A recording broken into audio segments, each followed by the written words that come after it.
आज हमारे पास एक कहानी है जिसका शीर्षक है सच्ची सुंदरता। दो लड़कियों की कहानी। हाँ। अब देखिए, पहली नजर में ये बहुत सीधी साधी लगती है। हाँ, जैसे बच्चों की कोई कहानी हो। बिल्कुल, जिसका एक सीधा साधा सबक हो। लेकिन मैंने जितना इसके बारे में सोचा, मुझे लगा कि ये असल में आज के जमाने का, हमारे समाज का एक आईना है। ये बात बिल्कुल सही है। यही तो खासियत होती है इन कहानियों की।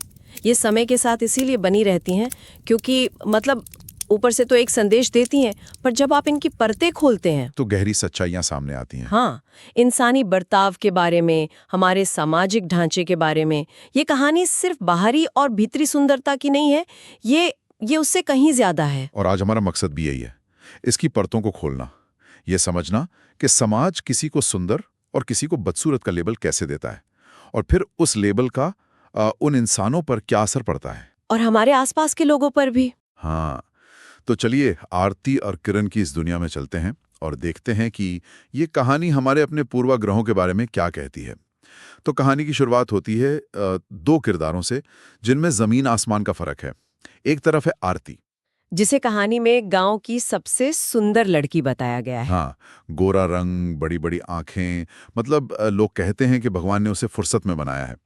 पर यहाँ एक सवाल उठता है, क्या आरती सच में बुरी है या वो बस उस भूमिका को निभा रही है जो समाज ने उसे दे दी है? ये एक बहुत ही दिलचस्प सवाल है। देखिए, मनोविज्ञान में कॉन्सेप्ट है हेलो इफेक्ट। Halo effect. जी, ये हमारे दिमाग का एक तरह का शॉर्टकट है। जब हम किसी में एक अच्छा गुण देखते हैं, जैसे शारीरिक सुंदरता, तो हम मान लेते हैं कि उसमें दूसरे अच्छे गुण भी होंगे। वो ईमानदार होगी, समझदार होगी, दयालु होगी। अच्छा। गांव वाले आरती के साथ यही कर रहे हैं। उन्होंने उसकी सुंदरता को उसकी अच्छाई का सर्टिफिकेट बना दिया है। और कहानी हमें तुरंत दिखाती है कि ये सर्टिफिकेट कितना झूठा है। स्रोत साफ बताता है कि आरती को अपनी सुंदरता पर बहुत घमंड है।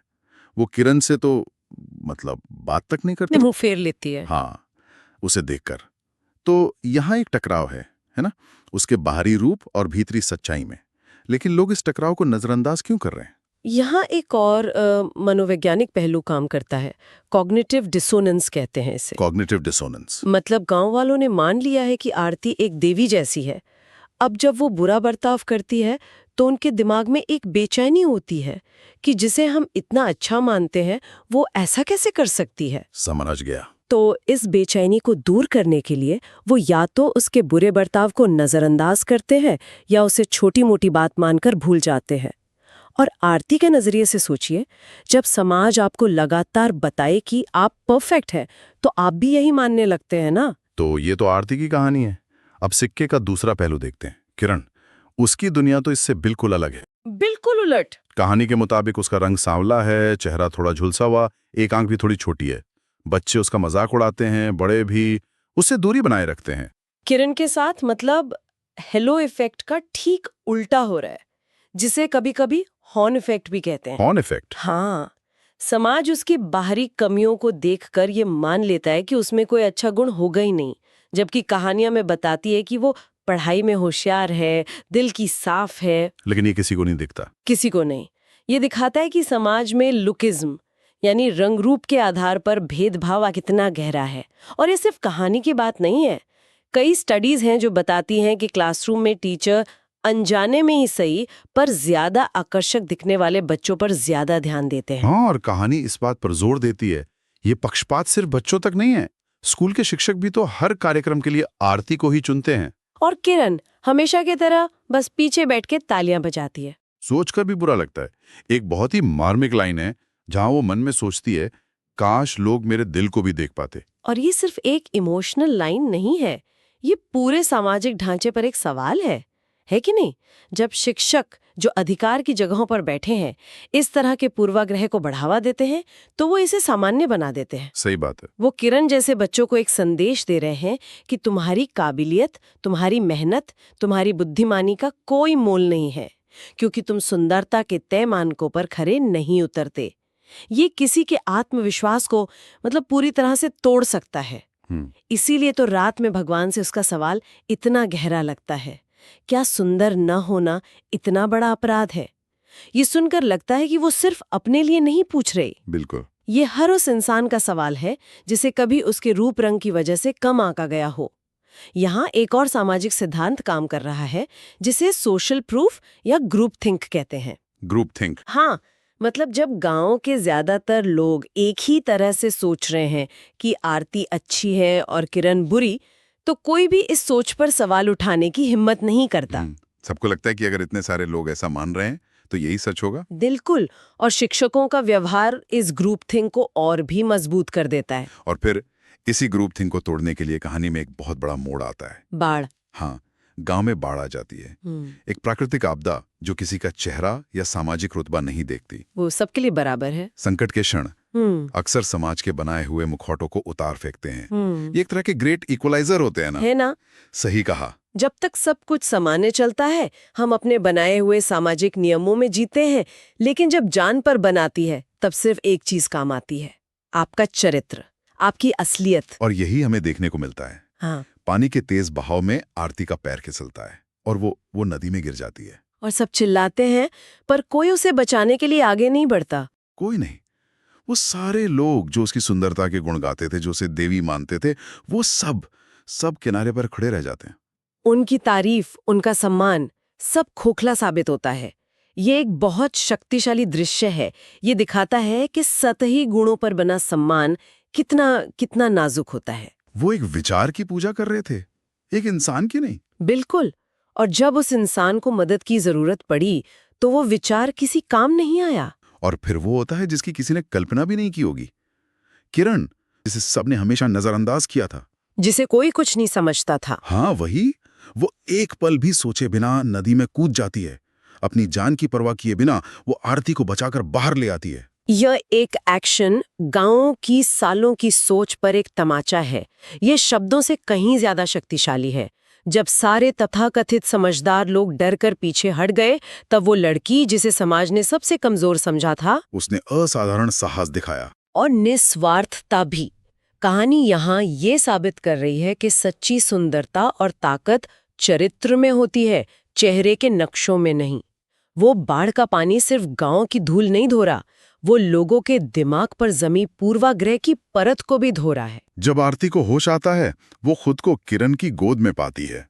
स्रोत में लिखा है कि किरण का चेहरा कीचड़ से सना है, लेकिन उसकी आंखों में आरती के लिए सच्ची चिंता है। ये वो पल है। हाँ, ये वो पल है जब आरती पहली बार किरण को उसकी बाहरी शक्ल से परे एक इंसान के रूप में देखती है। उस पल में आरती को न तो किरण का सांवला रंग दिखता है, न ही उसकी छोटी आंख। उसे सिर्फ एक इंसान की दया और हिम्मत दिखाई देती है।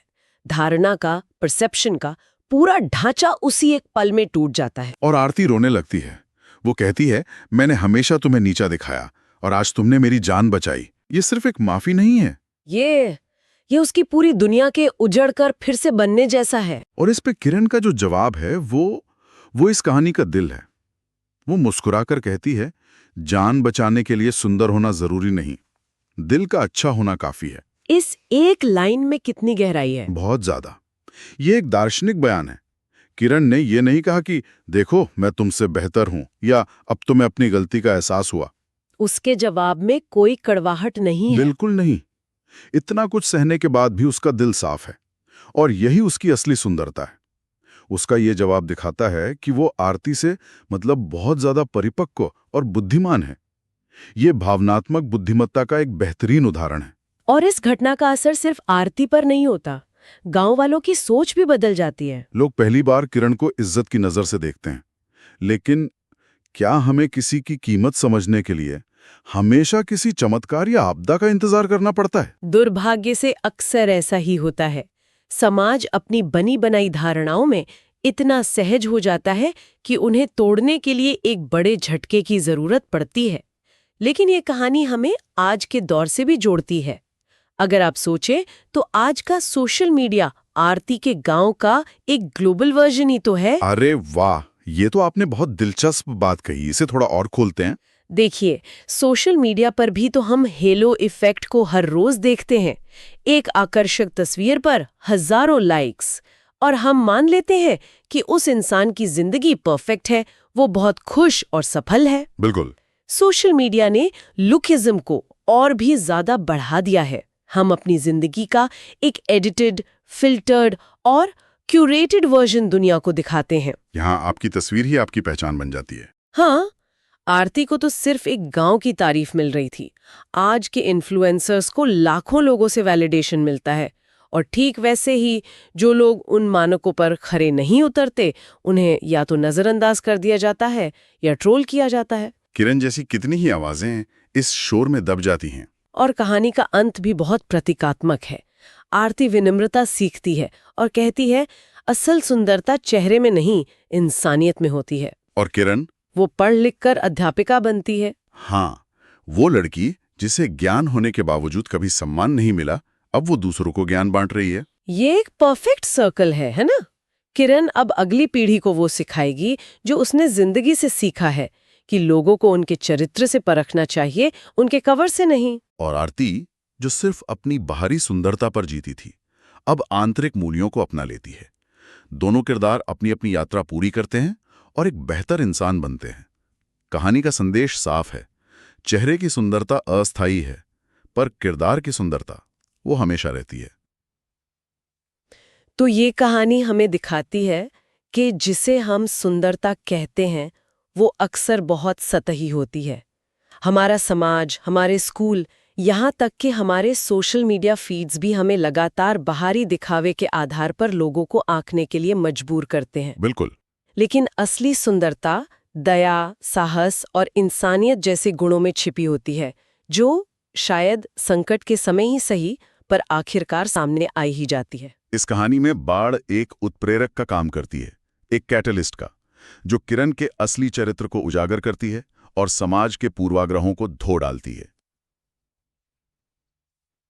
लेकिन यहाँ श्रोताओं के लिए सोचने वाली बात यह है कि क्या हमें हमेशा किसी बड़ी आपदा या संकट का इंतजार करना चाहिए ताकि हम किसी के बाहरी रूप से परे देख सकें? ये एक बहुत